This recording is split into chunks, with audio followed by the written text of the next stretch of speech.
Hello friends, ज्ञान अर्जन technical point learn with fun में आपका स्वागत है। मैं अर्पित सर। आज अपनी स्टेनो हिंदी डिक्टेशन 80 शब्द पर मिनट की गति से होगी। आइए स्टार्ट करते हैं। प्लीज़ स्टार्ट करने से पहले वीडियो को सब्सक्राइब, लाइक्स एंड शेयर ज़रूर करें। आइए स्टार्ट करते हैं।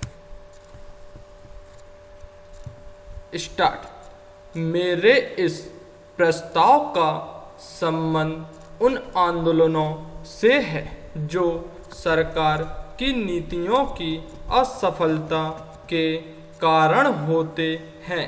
सरकार खाद्य समस्या को हल न कर सकी तो एक खाद्य आंदोलन हो गया।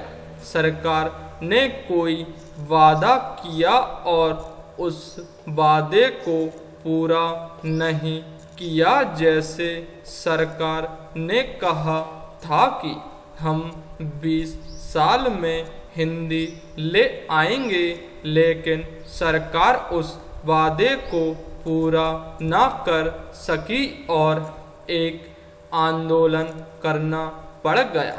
इसी तरह से जब सरकार जनता की भावनाओं का आदर नहीं करती है और जनता के साथ अच्छा व्यवहार नहीं करती है, तो जनता का क्रोध आंदोलनों के द्वारा प्रकट होता है। इन आंदोलनों के संबंध में सरकार की जो नीति है उसका समर्थन नहीं कर सकते। यही इस प्रस्ताव की मंशा है।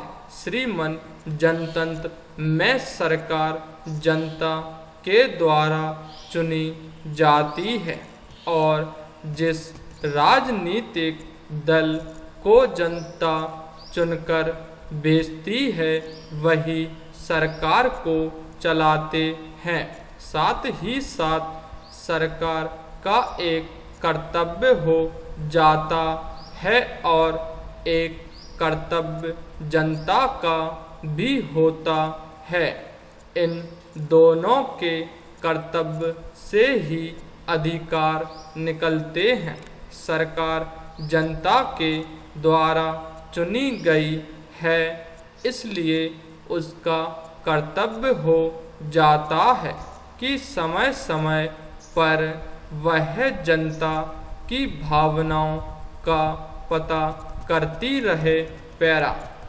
सन 1961 में मंत्रिमंडल द्वारा कुछ महत्वपूर्ण निर्णय किए गए जिसके अनुसार भारतीय बजट के कुछ भागों को हिंदी में प्रकाशित करना आरंभ किया गया और सरकारी फर्मों को द्विभाषी रूप में छापने की शुरुआत की गई।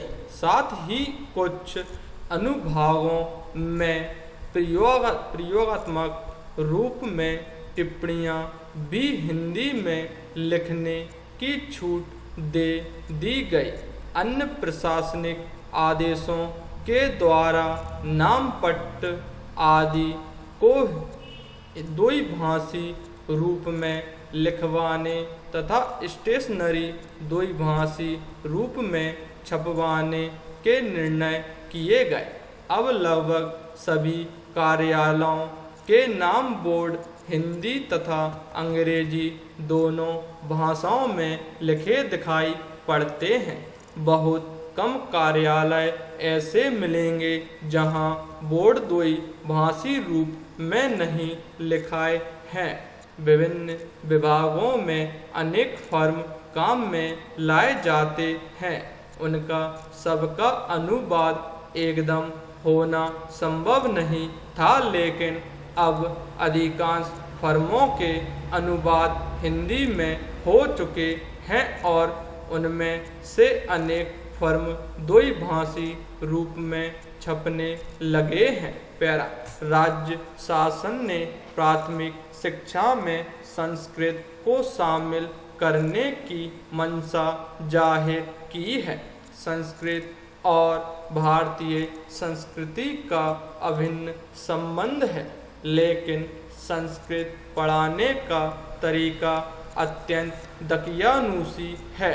उसकी रटंत प्रक्रिया के कारण उसके प्रति छात्रों में बहुत जल्दी अरुचि उत्पन्न हो जाती है।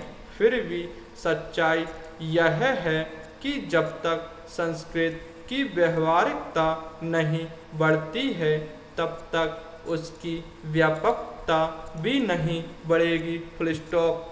धन्यवाद। Thank you so much. Please video को सब्सक्राइब, लाइक एंड शेयर जरूर करें।